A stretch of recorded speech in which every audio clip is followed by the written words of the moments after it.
back to Grandpa Mark's Hobbies and build update number 1 of Revell's '59 Ford Skyliner kit. I've been working them down here for probably 2.5 to 3 hours today, cleaning up parts, test fitting everything, and just seeing where I am. Basically, I was afraid of, since this being such an old kit, of struggling to get everything to fit and not be twisted or just hard to put together and everything. And I have found the exact opposite with this kit. There's been very minimal flash, and everything pretty much is just falling together. Let me get the guys out of the way. Duke, gotta move. Chandler, Lee's out the way. Tim, time to take a break.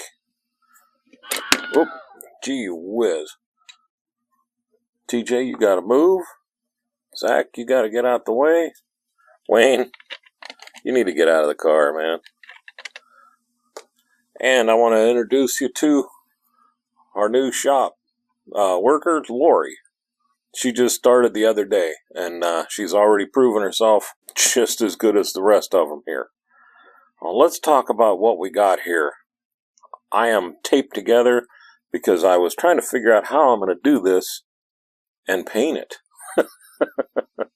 So pretty much the way this is going to fit together is I'm going to glue the body together, the trunk, this piece together, and I'll leave out the interior, and this will be able to flex just like a modern car and drop down in there. But look at just the engineering so far here. Our hood fits nice. The trunk fits really well. I just have them all sitting in here. This is going to be finicky because it has to kind of go up at an angle and in and all together before the chrome can get put on. So there's the hood. Let's pull the hood out of the way here because I want to get in here with my big fingers and show you my radiator. We'll start with the radiator. Look at the detail on this radiator. I mean, that's incredible. Look at how nice that was molded. There's just no gum on it or anything. The engine compartment looks fantastic in there. There are wires in there galore that I have no idea how I'm going to get my Snicker bar fingers in to do that, because this is one square piece. But that's okay. Our trunk lid is going to swing around and come down and fit up nice. I am going to display this with the trunk open and the hood halfway in transit. Or the roof, I'm sorry, halfway in transit. When we're like that. What if I get my hand out of the way? The roof will be right about here, with this part kind of in transit up. But I am going to make it to where I can bring it all the way out and stop and have the roof closed, the trunk closed, and all that. But here we are right now. Let me take this out of the way. This piece will go with this when this is down, and that pretty much will seal up the trunk when this is all the way closed. And then it opens, and this swings back out of the way down to here with a long rod, or two of them, that work off of these two pieces and line into here. They'll glue solid here. They'll be pinned here. So it'll swivel all that way back and around. There's that. The seat cushions are really nice. They fit together really well. I mean, just a push, and then there's no more panel line in there at all. So I'm not sure what I'm doing with the interior yet. But look at this. Look at the fit here of that. Whoop. How about if I pull the trunk out so it's not slapping around? But look at the fit here with just tape. No clamps, no nothing, just tape. I can take this and squeeze it just gently And now we got just the panel lines, which that's going to be the door line anyhow. So they did that really smart. This whole thing was so well designed, but it's fitting up beautifully. I did not put this in when I did it, just because I didn't have it cleaned yet. But this fits together so nice. Here's our gas tank. It'll drop in just like this. Here's our gas tank. It'll drop in just like that, which will complete the exhaust all the way around. So it's a pretty simple car, but very complexly designed. The back end, this side's pinned. This side has got a pin behind it for a locator, so you can drop it in, swing it around, and make good connection there. You can fiddle this around and make everything line up perfectly. And then our interior doors, I did tape them in when I started, just to make sure that everything would fit up nice. So the doors will go in there really, really nice. There's big, huge honking locator marks on them. So there's that. Now the engine. Let's grab the engine. The two halves are glued together. This is not yet. Nor the belt. Belt's kind of thick, but I'm okay with that because when it gets down in here, it'll be fine. But look at how cool this is. Look at, there's kind of a gaposis here on this that I'm pretty sure the way this lies in here, it's made to be, because when these come on, and I test fitted them a number of times, if I grab the one for the side we're working on, when these fit in here, they fit down nice. They all line up with the pin marks here and lay in really well. Look at the exhaust on this. How cool that is. And it's a little wedge shape there to go into this piece right here. See how it just fits in?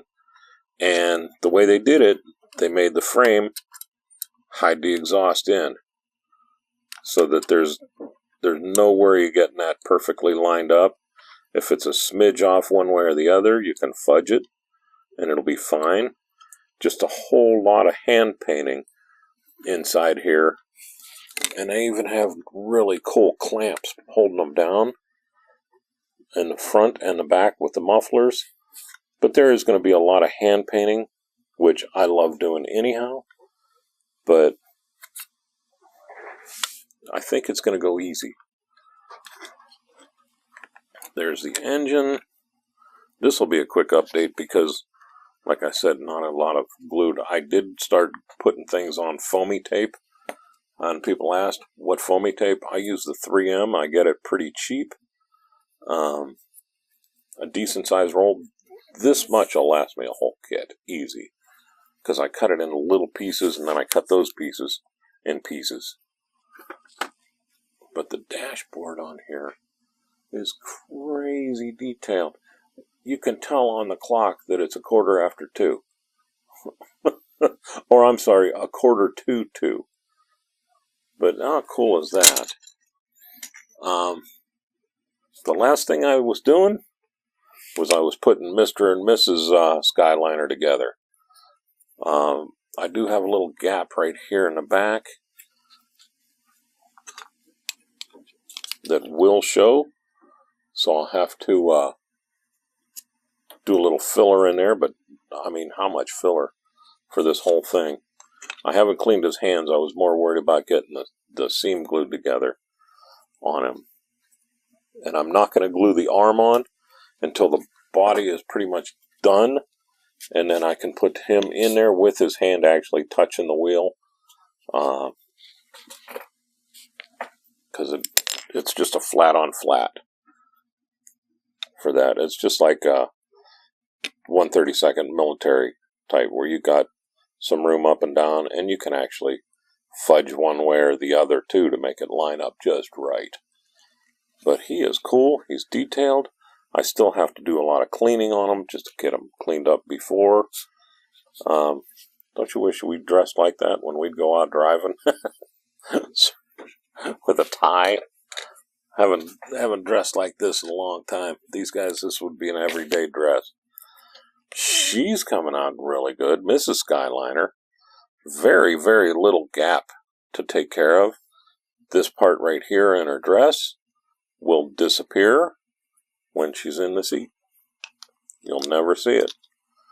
So she's sitting in the seat nice, and all I have to do now is clean off the mold line around her hair, and the rest of it disappears.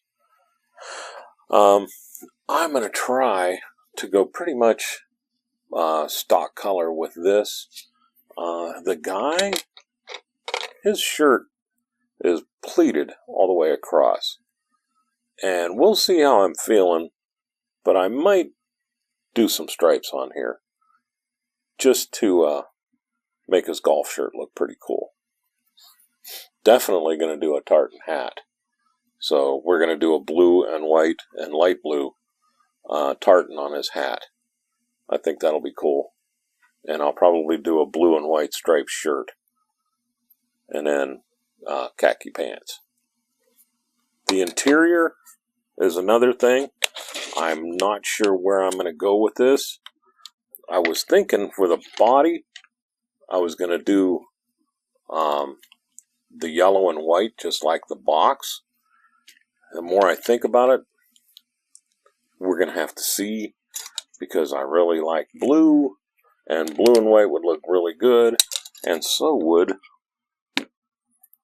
the red and white. So I have all the colors. My yellow is the lemon yellow. It's pretty bright of a yellow, but so is that. So we'll see. And then the interior, I'm honestly thinking about going with dark yellow interior. I used this on a couple other things, and it looks really good. And it's not black. So what I might be doing is I might do the carpet black, and I might do some of the trim on the door black with the silver, and then tan with a black stripe in it. I'm not sure, but I don't want to do white, because, geez, oh Pete, white gets dirty so easy. And I've never been a huge fan of white interiors. But let me know what you guys think. You think I should go with a tan on the seats, or try to two-tone those seats with tan and white, or with yellow and white, or with, tan and yellow? But let me know what you think, because I'm kind of stuck on not sure where to go with that, with what would look right. It had this disgusting color of green in a couple of them I've seen, and I am not going to use that, because if this was my car and it was that color, I would have painted it. But anyhow, other than a whole lot of cleanup, this is about how far I've gotten. Look at the fit on here. Just beautiful. And what these will do, these will be the pins that come down, because this is Jeepers Batman. This piece comes in and everything kind of lines up off of it. This is the underside of your window that goes this way, and then all those connections come off of these and then go to different points in here to make everything come up and line up right. But this is it so far with the Skyliner. If you ever find one of these, grab it, because it's a great kit. I mean, it's an old kit. The plastic just feels so much different when you're sanding it, when you're cleaning it, even cutting them off. Listen to this. I mean, when you cut the sprue off of this thing, it's like, it's almost like cutting windshield material, but it doesn't shatter like that. But that just launched about 10 feet across my shop. But it's a joy to work with. It sands really nice, and it's forgiving. You don't have to like dig into it the way modern plastics are. They're more soft, where this is not, and it's very nice to work with.